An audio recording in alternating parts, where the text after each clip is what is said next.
سوال ہو گیا پھر خدا نظر کیوں نہیں آ جاتا؟ تو ہم نے کہا بھی بار بار آپ کی خدمت میں عرض کیا ہے کہ یہ ایک آزمائش ہے، اور جس کو دین بیان کر رہا ہے کہ یہ ایک آزمائش ہے، حیات اور موت ایک آزمائش ہے۔ اس آزمائش سے نکلنے کے لیے تمہیں عقل دی گئی ہے، شعور دی گئی ہے، اور اس آزمائش سے نکلنے کے لیے تمہارے سامنے پورا ایک میپ موجود ہے کہ کہاں کس چیز میں تمہاری بھلائی ہے، کون سی تمہاری ڈیسٹینیشن تک کون سی لائن تمہیں لے جائے گی، اس میں نہیں الجھنا ہے، اس میں نہیں الجھنا ہے۔ تو جس طرح دنیا تک بندہ اپنے مقصد کے لیے پہنچنے کے لیے ایک پورے میپ کو فالو کرتا ہے اس عقل کے ساتھ، تو فرمایا عقل اور صلاحیت تمہیں دے دی گئی ہے، خیر بتا دیے گئے، شر بتا دیا گیا، تمہیں منجمد ایک پتھر کی طرح نہیں بنایا، باشعور بنایا، اور تم پر چھوڑ دیا ہے کہ ہم نے اپنے آپ کو تم سے چھپایا، اس لیے چھپایا کہ تمہارا امتحان لیں، لیکن اپنے راستے کو نہیں چھپایا۔ خود کو چھپایا، معرفت کو نہیں چھپایا، خود کو چھپایا، اپنی پہچان کو نہیں چھپایا، خود کو چھپایا، راستے کو نہیں چھپایا۔ اس راستے کے لیے عقل بھی دے دی، انبیاء بھی بھیج دیے، کتابیں بھی دے دی، شعور بھی دے دی، تعلیم بھی دے دی۔ اب اس کے بعد تیرا فیصلہ سامنے کھڑا ہوگا کہ اب تو مطالبہ کرے کہ وہ ملتا کیوں نہیں ہے۔ تو ایگزام میں آنے والے وہ سوال اگر آج بتا دیے جائیں تو پھر ایگزام کیسا ہے، وہ امتحان کیسا ہے؟ تو یہ سارے لاجیکل پوائنٹ ایسے ہیں جس کا کوئی جواب نہیں ہے۔ بے اعتباری کے بعد یہ کہہ دیا جاتا ہے کہ ہاں یونیورسل خود ایگزسٹ کرتی ہے، لیکن پھر اس کو بھی توڑ کے کہیں گے پیچھے بگ بینگ تھا، اس کو توڑ کے پھر ادھر چلے گئے۔ خبروں کو ہم نہیں مانتے، تو ہم نے کہا سائنس کی اس خبر کو، بلیک ہول کو کیسے ماننے لگے کہ آپ خود جا کر دیکھ کر آئیں کہ بلیک ہول کیا ہے؟ تو کہنے لگے نہیں وہ دانا اور سچے لوگ ہیں جو ان کا تجربہ تھا انہوں نے بیان کیا۔ تو ہم نے کہا یہی بات تو ہم کہہ رہے ہیں کہ علم کی انفارمیشن صرف دیکھنے سے نہیں، خبر سے بھی ملتی ہے اور عقلی استدلال سے بھی ملتی ہے۔ تو یہ تینوں سورس کو سامنے رکھا جائے تو تھوڑی سی عقل رکھنے والا شخص بھی اللہ رب العالمین کی ذات کا انکار نہیں کر سکتا۔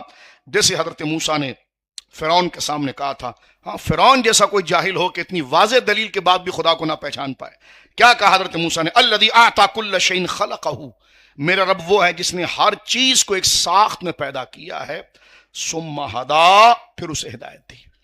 بوریت میں اس موضوع کو نہیں سننا چاہیے، ٹیک لگا کر نہیں سننا چاہیے، کیونکہ یہ وہ موضوع ہے جو آپ کی طبیعت اور میری طبیعت کے اندر ہم کس کے ہیں، کس کی طرف جانا ہے، کس کے حضور حاضر ہیں، کس کے حضور بیٹھے ہیں۔ اصل نماز یہ ہے، اصل شوق یہ ہے۔ اس کو سمجھانے کے لیے، اس کو اجاگر کرنے کے لیے، اس کو آشکارا کرنے کے لیے ہمارے لیے یہ عبادات، مل جل کر بیٹھنا، سجدہ کرنا، رکوع کرنا، یہ تمام چیزیں ہیں۔ لیکن وہ اس کی یاد سے غافل ہو تو بحث یہ بیٹھنا اٹھنا ہے اور کچھ بھی نہیں ہے۔ اس کی یاد کے ساتھ ہو کہ کس کے حضور کھڑا ہوں، وہ ہے، وہ دیکھ رہا ہے، اس کا اجر دے گا، اس کا انعام دے گا، تو پھر وہی نماز ہوتی ہے۔ ہم مانا کہ وجود باری تعالیٰ کے انکار سے، اس عذاب سے اللہ نے ہم کو بچایا، لیکن معرفت کو کنٹینیو رکھنا اور اس کی پہچان، اس کے حضور علم کو ہمیشہ رکھنا، اس سے ہمارے اندر تغافل ضرور آیا ہے۔ اس لیے نمازیں ہماری صرف اٹھنا بیٹھنا رہ گئی، کلمہ صرف زبانی رہ گیا ہے، اور یہی وہ چیز ہے جو پھر بندے کو بعد میں اٹھا کر انکار خدا تک لے جاتی۔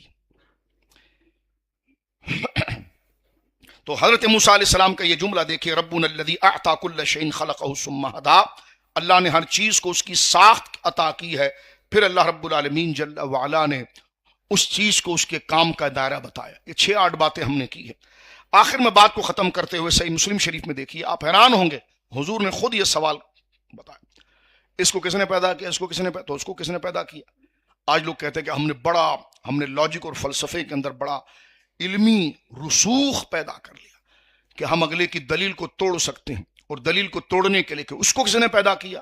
ہم نے کہا یہ جب بات آج سے 1500 سال پہلے حضور نے خود اپنی امت کو سکھائی، اور یہ مسلم شریف کو لکھے ہوئے کم سے کم 1300 سال 1200 سال تو ہو گئے ہیں، تو لہٰذا یہ آج کی بات تو نہیں ہے، اور ان تک جو بات پہنچی ہے جناب رسول اللہ صلی اللہ علیہ وسلم سے پہنچی ہے۔ مسلم شریف کتاب الایمان میں کمال کی بات جناب رسول اللہ صلی اللہ علیہ وسلم نے بیان فرمائی۔ سرکار دو عالم کیا فرماتے ہیں، آپ اس کو اس نظریے سے دیکھیے، جو آج سوال اٹھایا جا رہا ہے قرآن نے پہلے اس کو ڈسکس کر دیا، جیسے دہر کے بارے میں کہ یہ صرف تمہارا گمان ہے، اس کے علاوہ کچھ بھی نہیں۔ اس کو اگر آپ پچھلے دور کے ساتھ کنٹینیو کریں گے تو آپ کے اندر ایمان کی روشنی جان جائے گی کہ یہ آج کی بات تھوڑی ہے، تو پرانے جاہلوں کی بات تھی، قرآن نے اس کو رد کیا ہوا ہے۔ کیونکہ جہاں وجود باری تعالیٰ کا، خدا کے ہونے کا نظریہ چل رہا تھا، تو امتحان کے لیے برابر اس کے نہ ہونے کا نظریہ باطل بھی چل رہا تھا۔ تو لہذا جب سے اس کے ہونے کی بات کی گئی تو نہ ہونے کا تصور آیا، سامنے لایا گیا شیطان. تو یہ خیر و شر شروع سے چل رہی ہے. تو آپ یہ نہ سمجھے کہ آج کوئی ڈیبیٹ یا کوئی معاملہ ہو گیا ہے تو آج گویا کہ لوگوں کے اندر علمی شعور اتنا آ گیا، اور وہ شعور شاید کسی صحیح سمت کی طرف رہنمائی کر رہا ہے کہ خدا نہیں ہے. نہیں، یہ جاہلانہ تسلسل ہے جو پرانا چلا آ رہا ہے. اور جو آپ اللہ کے وجود اور یکتائی کی بات کر رہے ہیں، یہ خیر کا تسلسل ہے جو ہمیشہ سے چلا آ رہا ہے. اس کو پیچھے سے کنیکٹ کریں گے تو آپ کو اس کی لذت، حلاوت اور اس پر یقین آپ کے سامنے آ جائے گا. آخری بات عرض کر کے بات کو ختم کرتے ہیں. صحیح مسلم شریف میرے سامنے موجود ہے، جناب رسول مکرم صلی اللہ علیہ وسلم کا فرمان ہے. کیونکہ ظاہر سی بات ہے کہ گفتگو جمعے کے اندر عامیانہ سے عامیانہ طریقے سے بھی کرنی پڑتی ہے اور اس کے اصول کے ساتھ بھی کرنی پڑتی ہے، کیونکہ جو لسنر ہے، سننے والا ہے، اس کو سرے سے کبھی اس موضوع کی خبر نہیں ہے تو اس کو آشنا بھی کرنا پڑتا ہے. لیکن آشنا بھی اتنا کرنا اس کو آشنا بھی اتنا کرنا چاہیے کہ خود مریض نہ ہو جائے. تو لہٰذا کچھ باتیں سطحی اور کچھ باتیں اہم کر کے گویا کہ اس کو کنکلوڈ کیا جاتا ہے. تو حقیقی بات تو وہی تھی جو قرآن سے کی گئی، حدیث سے کی گئی، اور بات جو ہم نے انفارمیشن اور سورس کی ہے آپ کے سامنے موجود ہے. یہ تو امام اعظم کے دور میں بھی تھا نا یہ واقعہ. امام اعظم دیکھو 150 ہجری میں انتقال کر گئے، 150 ہجری، اور آج چل رہا ہے 1447 ہجری. تو 1300 سال پہلے حضرت امام اعظم و حنیفہ کا مناظرہ کیتھس اور ملحد سے ہوا. اور آپ بڑا مشہور واقعہ ہے، زمانہ طالب علمی سے ہم پڑھتے آئے. تو آپ جو ہے وہ جہاں مباحثہ تھا اس میں آنے میں تھوڑے تاخیر کر گئے. کسی نے اس نے پوچھا کہ آپ اتنے لیٹ اور کیوں آئے ہیں؟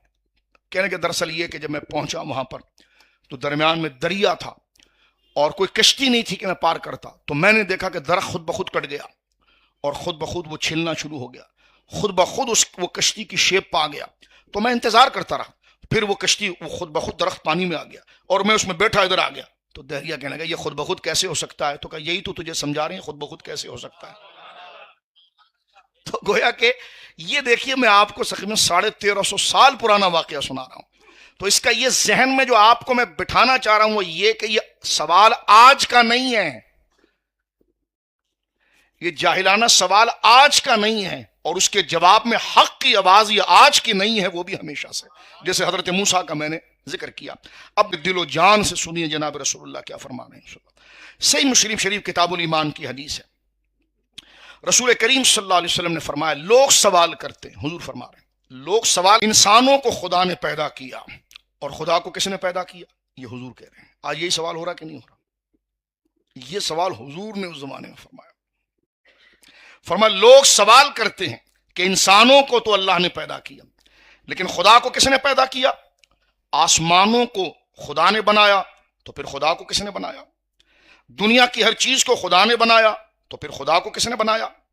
فرمایا یہ شیطانی وسوسہ ہے، جب یہ کسی کو پیش آئے تو وہ صرف یہ کہے آمنت باللہ، میں اللہ پر ایمان لایا. یہ حدیث پاکیہ موجود. یعنی سرکار علیہ السلام فرماتے ہیں کہ یہ سوال ہوتا ہے کہ جناب جو ہے وہ آسمان کو اگر اللہ نے بنایا تو پھر اللہ کو کس نے بنایا؟ زمین کو اللہ نے بنایا تو اللہ کو کس نے بنایا؟ انسان کو اللہ نے بنایا تو پھر اللہ کو کس نے بنایا؟ یہ حضور نے سارے سوالات ذکر کیے. فرمایا جب یہ بات آ جائے تمہارے سامنے وسوسے میں کہ اللہ کو کس نے بنایا، تو فرمایا کہ اس وقت تم صرف یہ کہہ دو خاموش ہو کر آمنت باللہ، کہ ایسی بکواس کو میں رد کرتا ہوں، اس بات پر ایمان لاتا ہوں کہ میرا رب ہے اور میں اس پر ایمان لاتا ہوں. یہاں پر ایک جاہل نے سوال کیا کہ حضور نے سوچنے سے منع کر دیا. جب ایک سوچ آئی گئی تھی تو آگے چلنے دیتے؟ کوئی سوال سمجھ میں آ رہا؟ یہ تو نبی سوچ پر قدغن لگا رہے ہیں. میں نے کہا جاہل آدمی، حضور سوچ پر قدغن نہیں لگا رہے بلکہ جہالت کو علم کی طرف لا رہے ہیں.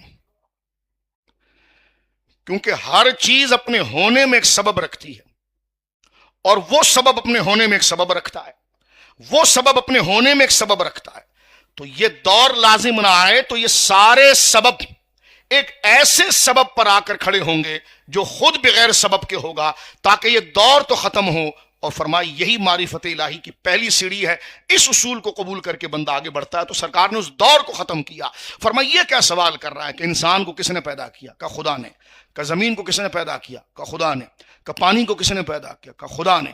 انسانوں کو کس نے؟ کہ خدا نے. کہ خدا کو کس نے پیدا کیا؟ حضور نے فرمایا رک جاؤ اور کہو آمنت باللہ. کیونکہ آگے جہالت تھی، سوال ہی نہیں بنتا، تو اس جہالت سے حضور نے روکا، فرمایا منزل جب مل گئی ہے تو اس پر ایمان لے آؤ۔